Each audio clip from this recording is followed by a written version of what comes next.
안녕하세요. 시로 안부 전하는 햇살지기 써니 서미선입니다. 점점 낙엽지는 요즘 이 계절을 이번에도 지난해에도 10년 전에도 똑같이 맞았었다는 생각을 하며 문득 데자비라는 말을 떠올려 봅니다. 데자비는 우리말로 기시감인데 최초의 경험인데도 이미 본 적이 있거나 경험한 적이 있다는 느낌이나 환상을 프랑스어로 표현한 말입니다. 살다 보면 자신이 지금 하고 있는 일이나 주변의 환경이 마치 이전에 경험한 듯한 느낌이 들 때가 있는데요. 대부분 꿈속에서 본 적이 있는 것 같다고 말하는데 이것을 데자비 현상이라고들 말합니다. 하지만 다시 돌아오는 계절을 데자비라고 하지 않는데 저는 왜 계절 속에서 데자비 현상을 보는 걸까요? 음악 한 곡 듣고 여러분과 얘기 나누겠습니다. 성시경이 부르는 Try to Remember.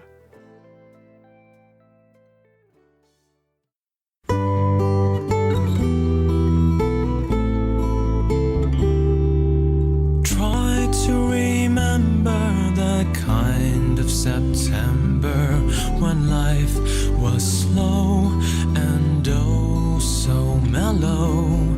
Try to remember the kind of September when grass was green and grain was yellow. Try to remember the kind of September when you were a tender and callow fellow. Try to remember, and if you remember, then follow.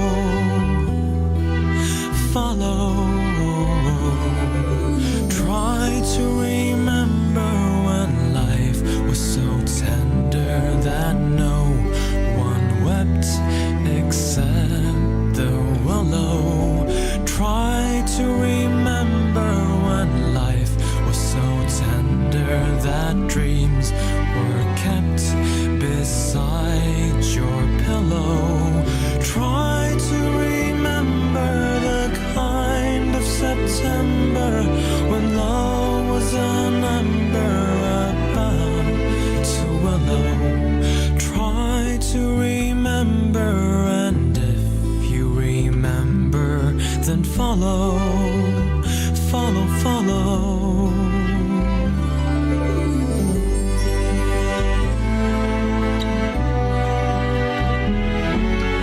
Deep in December, it's nice to remember, although you know the snow will follow.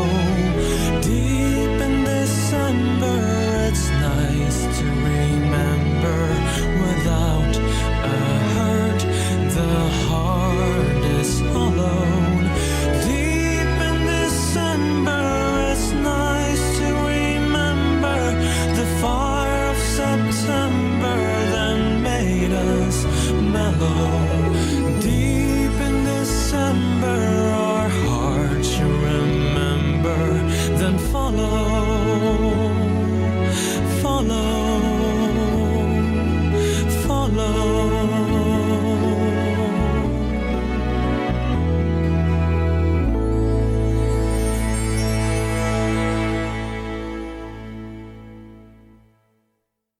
제가 중학교 문예반에 있을 때 교지 발간 행사로 시인을 방문한 적이 있습니다. 교과서에 실린 시인을 찾아뵙고 청소년에게 들려주는 말씀을 전하는 탐방 기획이었죠. 처음 개통한 전철을 타고 서울을 방문했던 기억은 아직도 생생합니다. 처음 타보는 전철인지라 가는 내내 멀미를 느끼었고 서울 인근 지경에 접어들자 창밖 풍경과 하늘이 회색 잿빛이었던 것이 인상적이었습니다. 당시 수원만 해도 쾌적한 도시였기에 공업화로 한창 활력적이었던 서울의 잿빛 공기는 해를 가릴 정도였다거나 할까요? 어린 마음에 든 생각이 서울은 햇빛이 저렇게 가려져 있으니 서울로 전학 갔던 친구의 얼굴이 하얘졌던 이유가 햇빛을 제대로 못 봐서였구나 라고 생각했을까요? 그렇게 먼 길을 찾아서 청량리 근처에 있는 경희대학교를 갔습니다. 흰 왕관 모양의 크라운관이 있는 노천극장 계단에 앉아 대기하다가 교수실로 안내되었는데 따사로운 햇살이 비치는 창가가 있는 방에서 빵모자를 쓰고 계신 조병아 시인을 뵙게 됩니다. 큰 체구인데도 음률이 있는 나지막하고 따사로운 음색이 기억납니다. 화구 앞에 앉아 계시던 시인 옆에는 파이프 담배가 운치 있게 놓여 있었고 앳된 소녀 중학생들을 정중히 맞아주셨지요. 우리가 선물해 간 인형도 즐거이 받아주시고 귀한 말씀에 대한 답으로 교과서에 실린 시를 낭송해 드리니 무척이나 기쁘게 여겨주셨지요. 그러한 한때의 추억 속 크라운관이 나중에 제 대학 졸업사진 장소로 연결되기도 합니다. 조병아 시인의 시를 수십 년이 지난 지금 다시 한번 낭송해 드리게 되는군요. 낙엽끼리 모여 산다. 조병화. 낙엽에 누워 산다. 낙엽끼리 모여 산다. 지나간 날을 생각지 않기로 한다. 낙엽이 지는 하늘가에 가는 목소리 들리는 곳으로 나의 귀는 기웃거리고 얇은 피부는 햇볕이 쏟아지는 곳에 초조하다.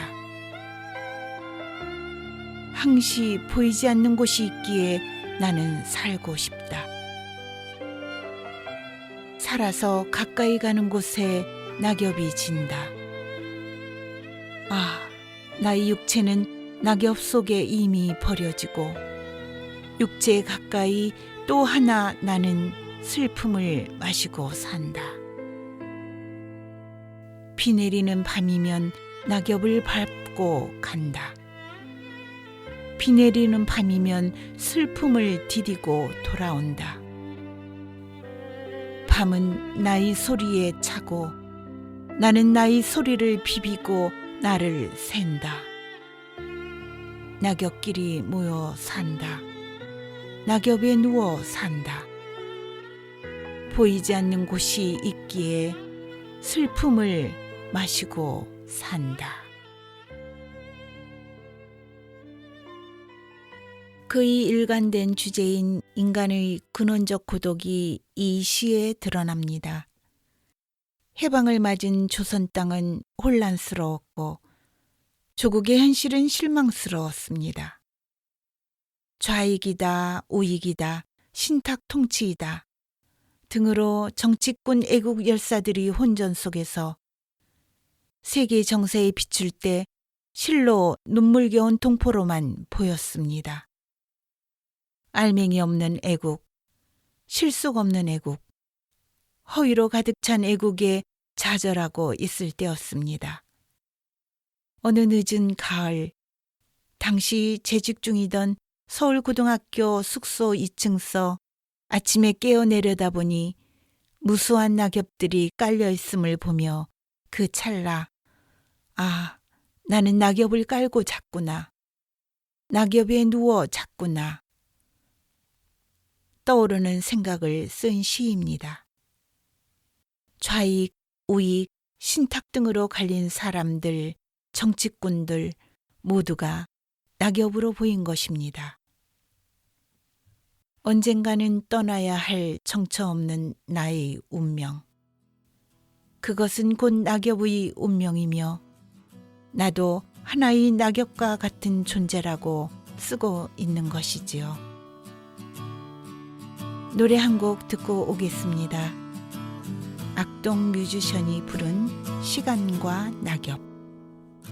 맨발로 기억을 거닐다 떨어지는 낙엽에 그간 잊지 못한 사람들을 보낸다. 맨발로 기억을 거닐다 붉게 물든 하늘에 그간 함께 못한 사람들을 올린다. 시간은 물을 흐르듯이 흘러가고 난 추억이란 댐에 누워 미처 잡지 못한 기억이 있어. 오늘도 수평선 너머를 보는 이유. 맨발로 기억을 거닐다 기억을 나를 사는 단풍에 모든 걸 내어주고 살포시 기대해본다. 맨발로 기억을 거닐다 다 익은 가을 내 허기진 맘을 붙잡고 보니 잠이 든다.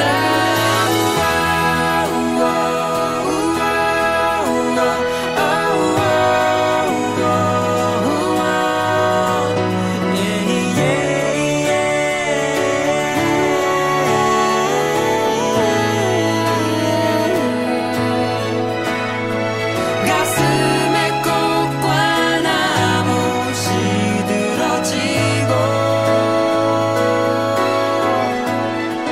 깊게 묻혀 꺼내지 못할 기억 그곳에 잠들어 버린 그대로가 아름다운 것이 슬프다 슬프다.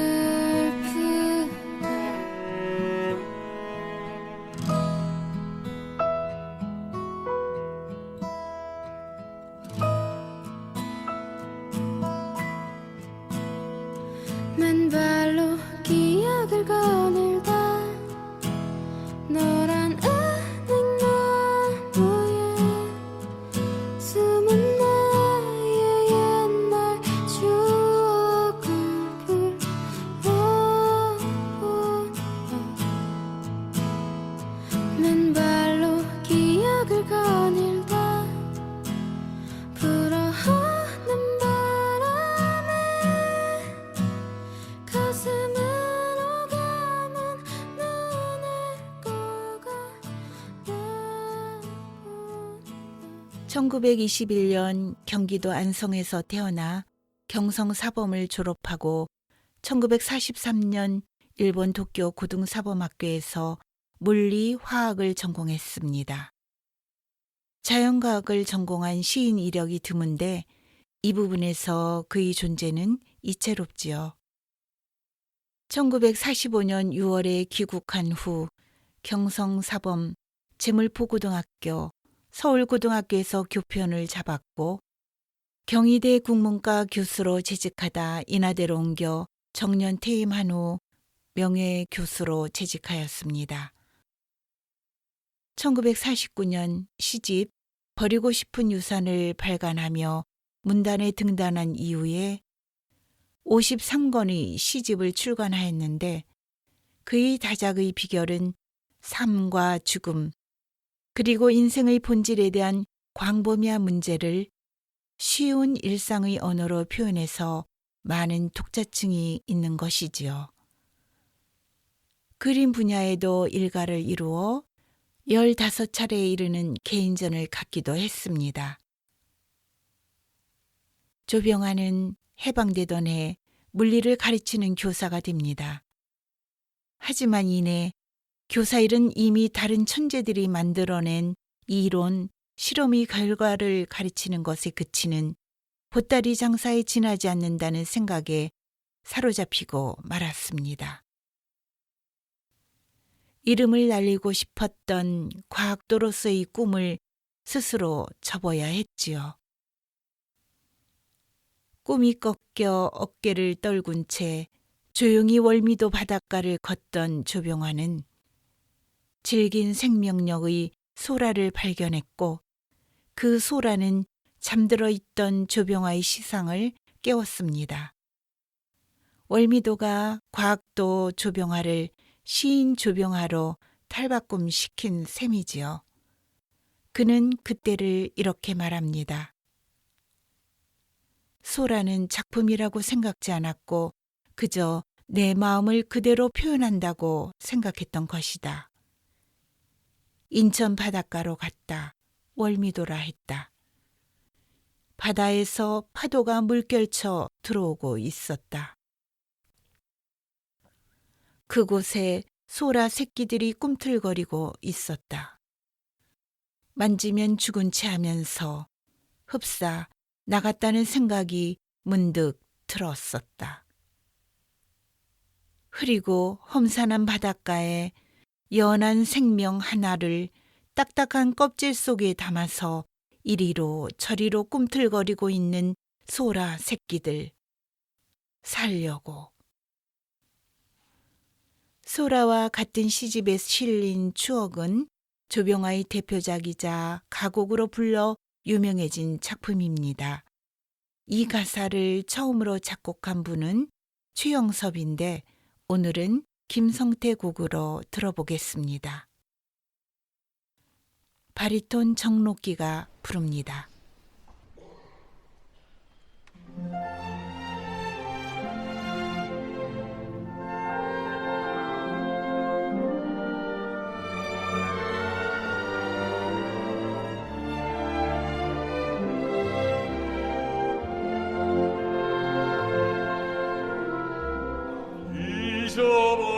잊어버리자고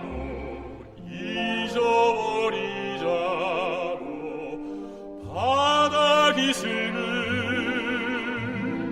걸어보던 날이 하루 이틀 사흘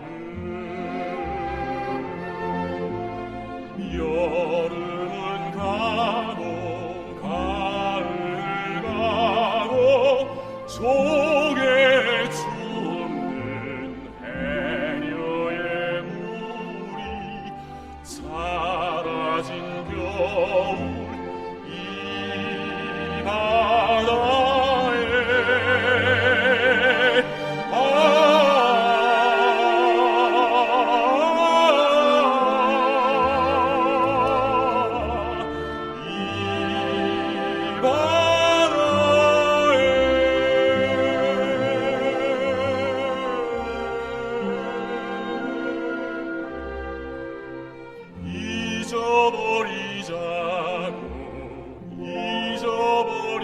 잊어버리자고 바다 기슭을 걸어보던 날이 하루 이틀 사흘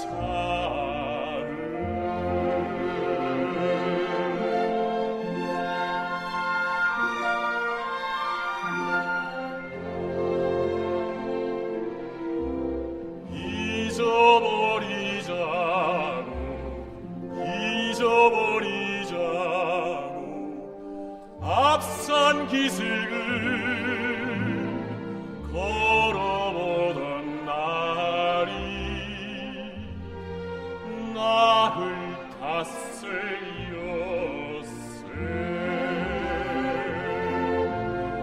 여름 가고 가을 가고 나물 캐는 처녀의 물이 사라진 겨울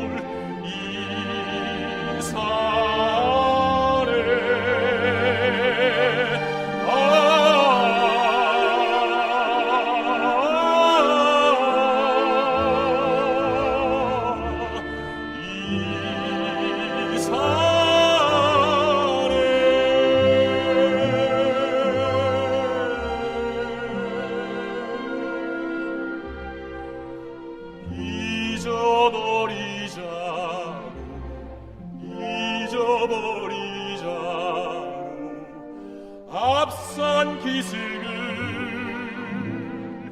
걸어보던 날이 나를 닷새였세. 음악가를 꿈꾸는 중학생과 인천 앞바다를 거닐며 시인은 주머니에서 소주병을 꺼내 벌컥벌컥 들이킵니다.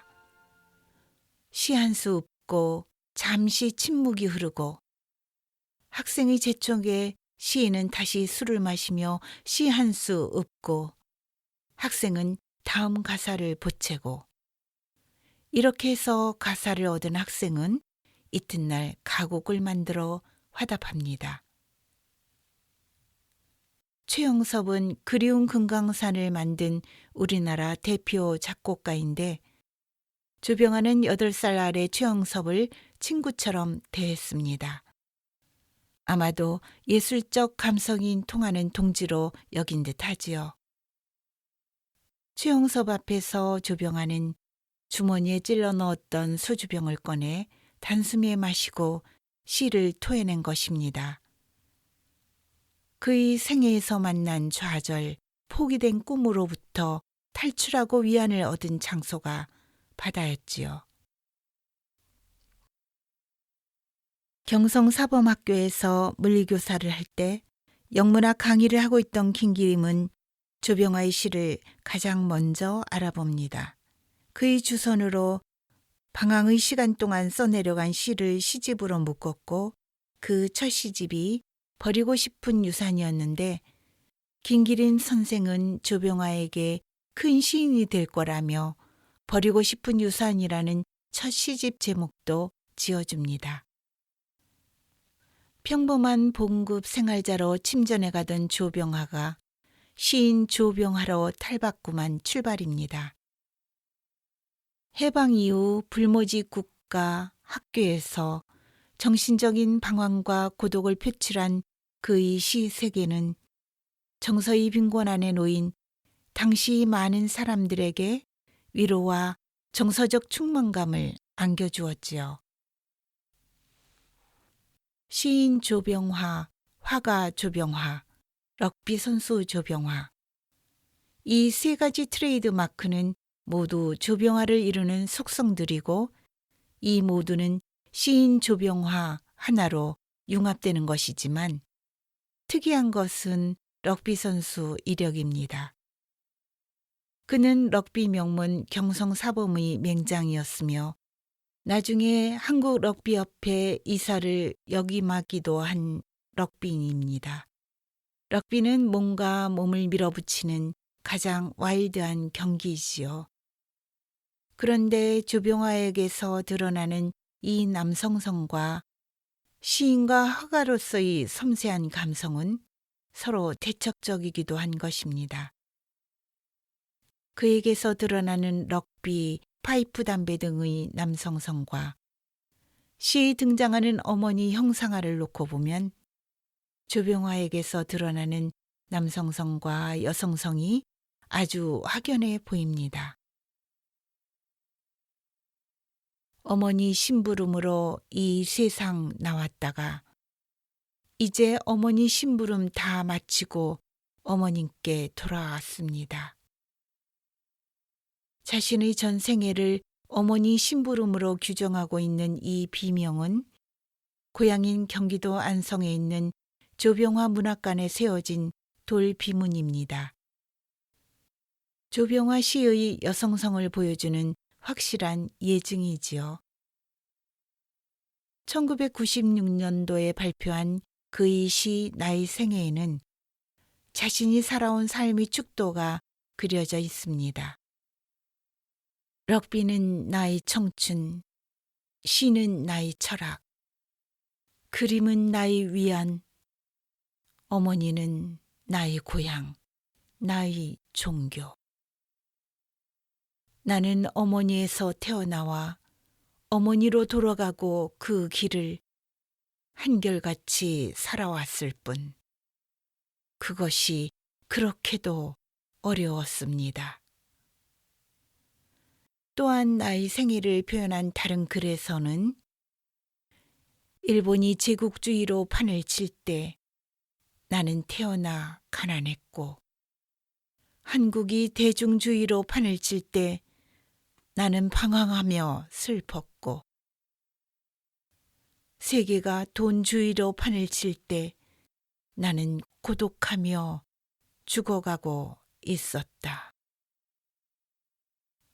베레모를 쓰고 파이프 담배를 즐기며 그림과 시를 하는 한가롭고 여유가 느껴지는 모습은 조병아 시인의 상징처럼 여겨지는데, 그의 내면에 있는 여러 가지 상충되는 것들이 잘 융합되어 표출한 것이 그의 시였습니다. 시 낭송 한 편 들려드리겠습니다. 늘 혹은 늘 혹은 때때로 생각나는 사람이 있다는 건 얼마나 생기로운 일인가. 늘 혹은 때때로 보고 싶은 사람이 있다는 건 얼마나 즐거운 일인가. 카랑카랑 세상을 떠나는 시간들 속에서 늘 혹은 때때로 그리워지는 사람이 있다는 건 얼마나 인생다운 일인가. 그로 인하여 적적히 비어있는 이 인생을 가득히 채워가며 살아갈 수 있다는 건 얼마나 고마운 일인가. 가까이, 멀리, 때로는 아주 멀리 보이지 않는 그곳에서라도 끊임없이 생각나고 보고 싶고 그리워지는 사람이 있다는 건 얼마나 지금 내가 아직도 살아있다는 명확한 확인인가. 아, 그러한 내가 있다는 건 얼마나 따사로운 나의 저녁 노을인가.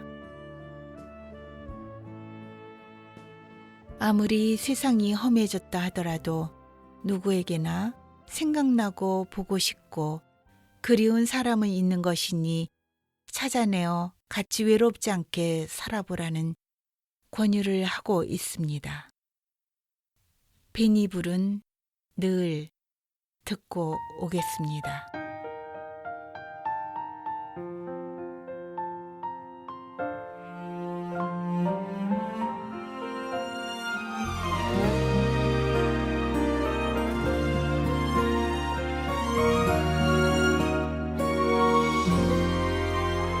우리 얼마만인가요? 참 오랜 시간이 흘렀네요. 왜 자꾸 내 맘이 아픈 건지, 왜 그리 아파하나요? 혹시라도 힘든 일이 있었나요? 왜 아무 말 하지 않나요? 지금인데 그대 앞인데 말해야 하는데 나의 마음은 오랜 시간 그대를 향한 길었던 내 기다림은 바보 같죠. 항상 그랬죠. 그래야 했죠. 그댈 위해서 사랑해요. 여전히 감사해요.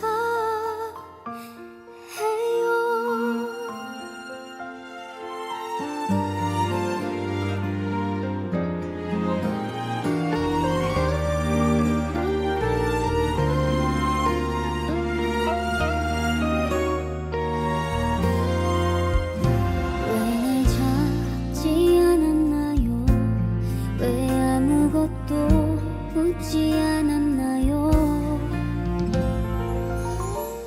그대 없는 내가 괜찮을 것 같나요? 지금인데 그대 앞인데 말해야 하는데 나의 마음은 오랜 시간 그대를 향한 길었던 내 기다림은 바보 같죠. 항상 그랬죠. 그래야 했죠. 그대 위해서 사랑해요. 여전히 감사해요. 나 알고 있어요. 내가 그대에게 마지막 한 가지 해줄 수 있는 것이 이별뿐이라는 것.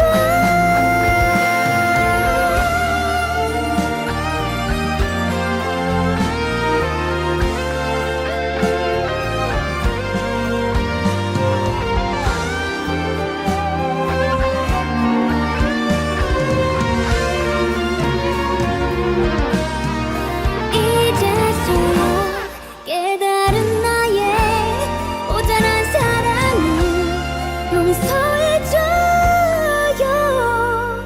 사랑해요. 여전히 감사해요.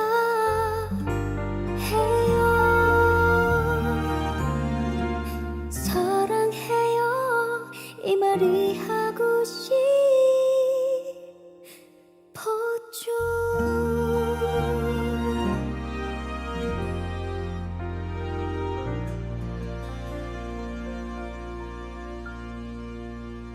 경희대 재직 후 조병환은 조중훈 한진그룹 회장 제안으로 인하대 문과대 학장으로 가게 됩니다.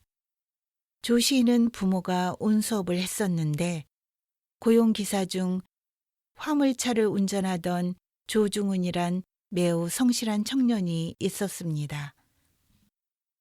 부친과의 인연 이후로 조병화의 아내인 김준 씨 때문에 조중훈 회장과는 다시 맺어집니다. 조병화가 인천에서 교사로 있을 때 함께 내려온 부인은 인천의 김준 산부인과를 개업했는데 첫 손님이 조중훈 회장의 아내였지요. 자녀 출산을 모두 조 시인의 아내에게 맡긴 일로 연이 깊어져서 조 회장 가족과 부산 피란도 함께 떠납니다. 이후에 해화동에서 산부인과를 운영할 때 부자 손님과 조중훈 씨를 연결해 자금 확보에 큰 도움을 주기도 하는데 조중훈 씨가 김준 여사를 자금부장이라는 별명을 붙일 정도였고 그는 한진 재벌의 총수로 일가를 이룹니다. 그 인연으로 조 씨는 한진이 설립한 인하대학교에서 학장, 대학원장 등 높은 보직을 두루 거쳤고 대한항공 어떤 노선도 1등석에 무료였다고 하는군요. 2003년 1월 노안으로 입원한 시인은 그해 3월 세상을 떠납니다. 절필을 선언한 지 6개월 만이지요. 평생을 허무, 고독, 쓸쓸함, 꿈을 시로 쓴 그는 한 곳에 머물지 않고 바람 따라 흘러가는 조각구름, 편운처럼 그렇게 떠나갔습니다. 조병아님이 시는 읽을수록 인생의 깊이를 생각하게 하는데 많은 말과 설명보다도 몇 줄의 시가 우리에게 귀한 까닭입니다. 돌아오지 않는 자리로 사라져가는 나를 잡아두려는 자기 유실의 방지를 위함이 해마다 작품들을 묶어 남기는 이유라고 하셨는데 시가 없는 민족은 정신이 없는 민족이며 정신이 없는 민족은 동물이다. 시심은 곧 나라의 국심이며 그 민족의 지심이라고 혼란의 시대를 살아온 노 시인은 일갈하십니다. 우리에게 지나간 시간은 되돌릴 수 없는 아쉬운 기억입니다. 하지만 지난 시간의 부족을 되돌릴 수 있는 기회로 사계절과 1년이라는 주기를 매번 주심은 신의 한 수인 것만 같습니다. 다시 맞는 이 계절, 회복시키고 싶었던 아쉬운 기억들을 소환해 고쳐보는 것입니다. 되돌릴 수 없는 것들도 있지만 되돌릴 수 있는 것들도 우리는 방치하고 있는 게 많지요. 제가 계절에서 데자뷰를 보는 것은 이런 연유입니다. 허구적인 상상 속에서나 붐직한 영화적인 데자뷰를 오늘 이 계절 낙엽과 함께 다시 돌아온 조병화 시인을 통해 느껴보시길 바라며 늘 혹은 때때로 이 상반된 단어들의 융합으로 언제나 여러분이 안부를 묻고 싶은 써니입니다. 다음 햇살 안부를 약속드리며 행복한 계절 마무리 되시길 바랍니다.